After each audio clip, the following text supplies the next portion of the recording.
It's episode 5 of $10 Sports, the video podcast, right in time for week 5 of the NFL season. Let's hit that intro. 10 Dollar Sports.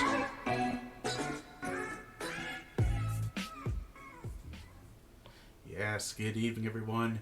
This is your host, Moose, for $10 Sports. My co-host, Mike, as you know, he is out on vacation. Wishing him a good time. He's been sending me pictures from Disneyland. Looks like his family's enjoying their time out in California. Don't you worry, though. Mike did get his picks in, and we will hold him accountable for his picks last week as well. So don't worry about that. Welcome to $10 Sports, your source for amateur sports betting. Very, very, very amateurs. You'll see by our records below. We have fun having it, doing it. So make sure you're keeping track of the ticker down below me. That's a lot of our picks for the week, including our $10 parlays of the week, where we try to win a little bit of money. And we'll talk about those more in depth as we get going. And then as we go on later in the show, we'll have an upper ticker that'll actually be about the subject we're talking about. But before we get into that, let's look at this week's slate of games. And it's a busy weekend. A couple teams starting to take their byes, starting last week, and this week a couple teams taking their byes as well. Big slate of 1 p.m. Eastern games. There's only 4 games at the 4 o'clock slot, and of course your Sunday night, Monday night football games going on. Let's take a look at these individually. I am liking Kyler Murray and Cliff Kingsbury to get their first win in Cincinnati as a tandem. I would just take them outright. I wouldn't put the points on there, the spread on there. So Arizona outright on the money line to beat the Bengals in Cincinnati. Of course, Cincinnati not the most intimidating place to play these days. So I fully expect Arizona to take it to them and defeat Andy Dalton in Cincinnati. Falcons and Texans, I feel also pretty strongly with the Texans should take care of business. The Falcons are just so unpredictable, and what's interesting is I guess the Texans are as well. They're up and down, losing to Kyle Allen-led Panthers team. You just don't know what you're going to get with the Texans, but I think behind their home crowd should have a strong performance. They should take it to the Falcons, who, I'll say it every week, are a dumpster fire. Game I also like, pretty straightforward, though the spread's not showing like it's straightforward.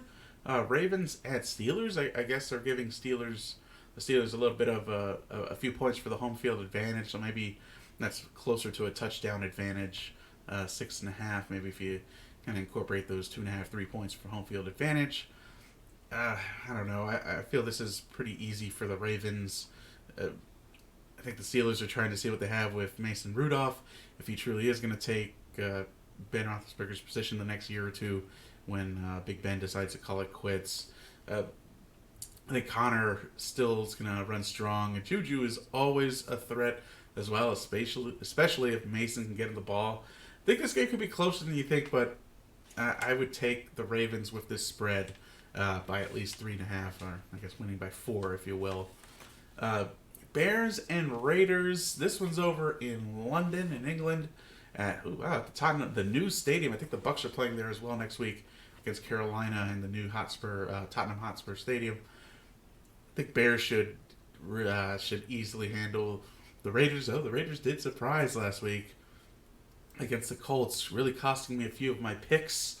I just maybe the Raiders starting to get it together, but that Bears defense is incredible, and what they did to maybe it doesn't take so much to do a lot to Kirk Cousins, especially when he's personally apologizing for basically sucking to his teammates. But I think that Bears defense is just going to overpower the Raiders, and the Bears should cover that fairly easily. Looking at my notes, I think the Vikings-Giants is one of my first no-goes.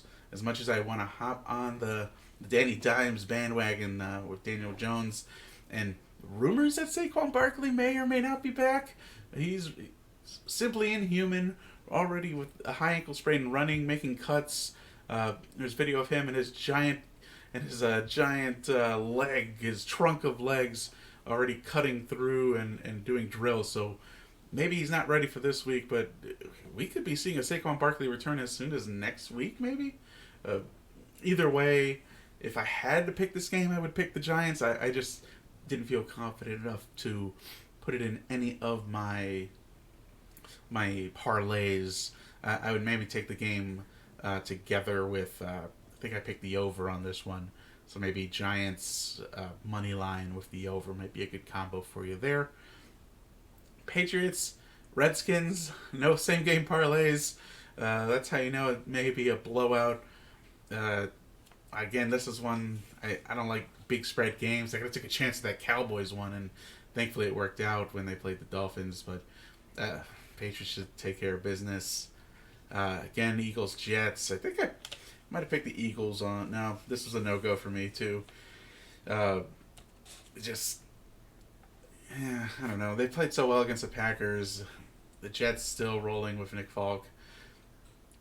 They should cover the spread again. I'm not confident enough to put them on there, and kind of at that minus 750. Really not worth it to put it on some of your parlays. Maybe if you're looking for a little bit of a slight return and a safe return, maybe that's where you put it. A big game, in my opinion, not just because it's the Buccaneers, it's a Tampa team, but I think we're really going to see what the Bucs have and what they're made of going against the New Orleans Saints, who have a surprisingly strong defense. I think the game on Sunday really showed that they could take on one of the league's upper echelon offenses. I would say a top or elite offense, because Dak is going to be Dak and do Dak things every once in a while. Dak was efficient, but they shut down the run game and they made Dak uncomfortable. So, again, we'll have to see what that effect has on the Buccaneers. Winston made some strides last game, and honestly, even in the Giants game, making some strides despite the tough loss. Let's see how we could control that pressure. The offensive line has to have another similar game as they did against the Rams, where we almost didn't hear Aaron Donald's name called at all. Definitely in contrast to what's going on today on Thursday Night Football. Aaron Donald's been up and down the field in the backfield. I'm liking the Bucs on the money line for this one. I think that should be an over. Well, that's tough too. Teddy's been having a tough time connecting, and it's going to come down to Alvin Kamara too. He's usually a buck killer. Moving on to the 4 p.m. games. Chargers, I'm feeling pretty confident and comfortable. That might be a money line. I don't know if I like 7. Broncos played the Jaguars tough. Packers Cowboys for me was a no-go. Again, with Dallas's performance last week and Green Bay's performance last week, a little bit of a letdown against the Eagles. Line's pretty close at 3.5 either way, and the money line's fairly close as well. I mean, I guess Dallas at home maybe. If you had to pick, that's a game I'm staying away from. Staying away also from Colts Chiefs. You know me, I don't like those big spreads. Well, right now it's plus or minus 11, depending how you bet it. And Monday Night Football, I think, is really interesting with the Browns as underdogs. This is a game I think I'm picking for my kind of like my upset. I think the Browns could take it over in San Francisco. They're coming off the bye week. I think maybe they have a slow start, and the Browns are able to control that game, similar to last week where they dominated the Ravens for most of that game. Let's take a look at our past performance, and again, we'll get the ticker going up top to kind of show what we're talking about right now. So we're going to look at our picks from last week, and unfortunately, both Mike and I not doing so well. Texans really disappointing us against the Panthers. Kyle Allen, again, an impressive performance, really leading the Panthers against the Texans. So a big X for the Texans. Ravens, very disappointing. And the Browns coming up as fairly moderate underdogs to take down the Ravens. Mike taking the Ravens, and they didn't pull it off. Vikings.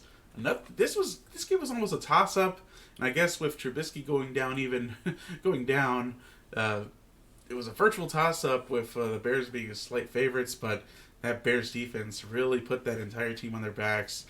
Kirk Cousins did not look comfortable, look bad. They didn't really score until Dalvin Cook scampered in with like 5 minutes left to go in the game.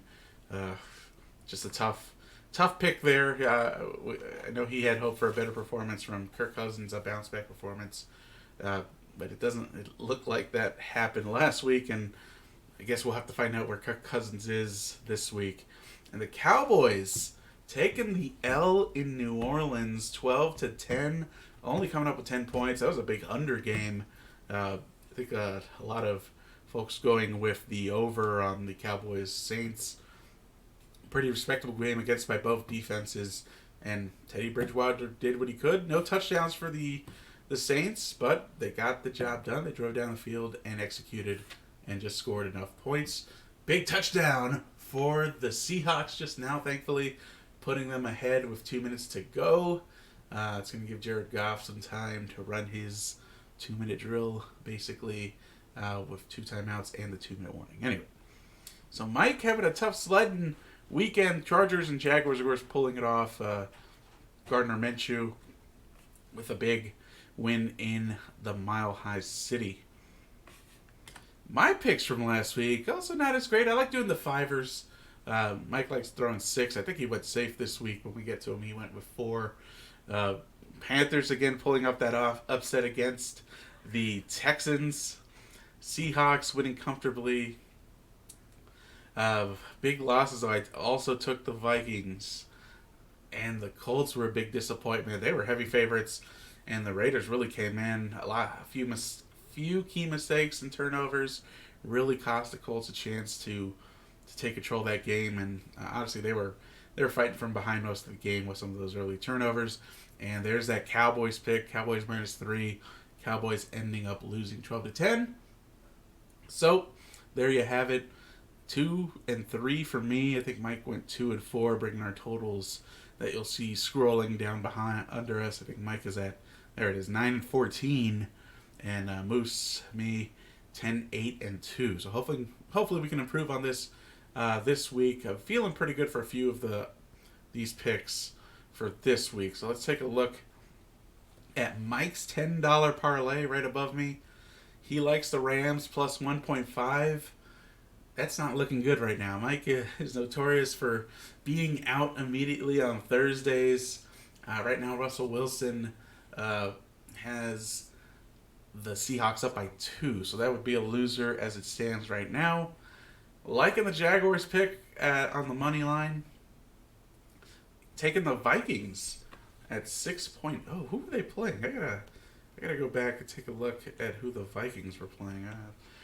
Slipped in my mind. Oh, the Giants. He's taking the Vikings over the Giants. And he's taking the points. Okay, Mike. I see what you did there. Interesting strategy. We'll see how it plays out.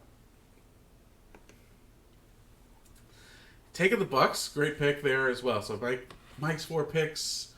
Actually, Seahawks went for 2 and did not get it. The Rams plus 1.5 would hold if things were to end the way they do now, Mike. So take that back. You're still in the running if you're listening later on today. So with these 4 picks, Mike is looking to lock up $236.29. Good luck to you, Mike. Let's take a look at my picks for this week. I went with my usual 5 spot. Of course, I'm going to take the Buccaneers on the money line. Oh, no. Look at that Seahawks pick. Oh, no. That is not looking good for my 10. I'm already going to be out. The $10 parlay. So Seahawks pick not looking great right now because they went for 2 and did not get it. Took the Chargers on the money line to be safe. Took a couple safe picks this week. As you see, my money total really only would have been $175. But this Seahawks game has me a little nervous. I don't know if I like it. So Bucks, Chargers, Bears in London, Seahawks have me a little concerned right now, and Ravens taking the Steelers with the spread. A little bit of a moderate win there But again, it might all be a moot point now that we are watching Jared Goff throw the ball into the ground. The Seahawks may just hold on to win by 1 point. Got a couple alternate bets as well. I love doing some of the over-unders. I've hit a couple over-unders the last few weeks. But next, we do the Moose's Monster teaser. And if you're not familiar with what a teaser is, you pick your winners with the spreads, but then you can, choose to buy like 6 points, which I think is what I did to whatever the current price was. So kind of get a lot of leeway. It's a little bit of fun. You don't win as much as you would if you just pick them straight outright, but it's about the thrill of winning, right? Ooh, almost picked off by Seattle. So I think if you look at the spread points here, so with the purchase of the points, I think I went 6.5 actually. You have Baltimore +3, so it gives me a little bit of a cushion there. Texans +1.5. Cardinals can lose by as much as 9. Seahawks, I'd still be good here, at least for the teaser. Seahawks +5. Chiefs have to win by at least 4.5, so 5. Browns get a 10-point cushion, and Bucks get about a 10-point cushion. So, again, it's low yield, but it's kind of a fun way to throw together a big parlay and see what happens. Seahawks with the interception. Oh, no, they're calling it incomplete. Darn.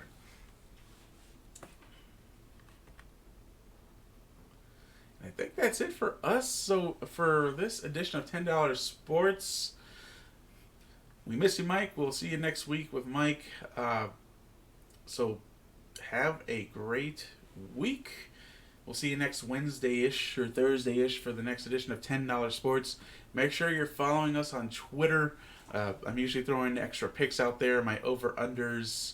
I think I have my over-unders right under here. Might have to wait for them to scroll through because I think for some reason they didn't get up here in my scroll above on the ticker. So we got MRod's $10 parlay of the week, of course. Oh, he just missed. Yeah, that might be an interception. Oh, here's the over-unders. Over for the Giants and Vikings was one of them. Yeah, I think that's an interception.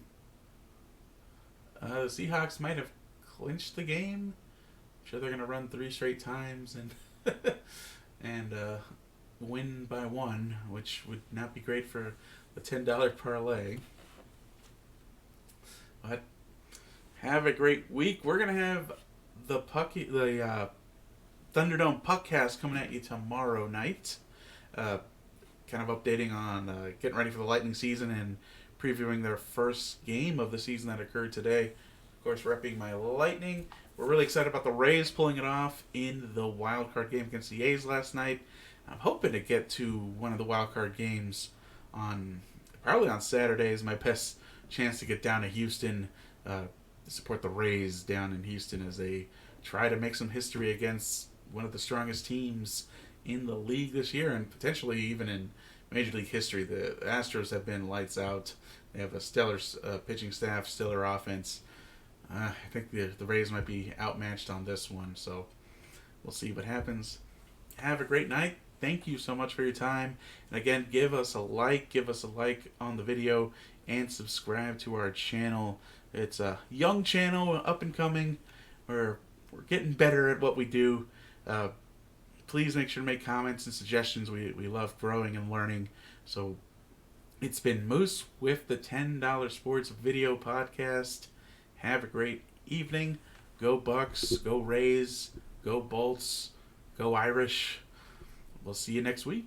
$10 Dollar Sport.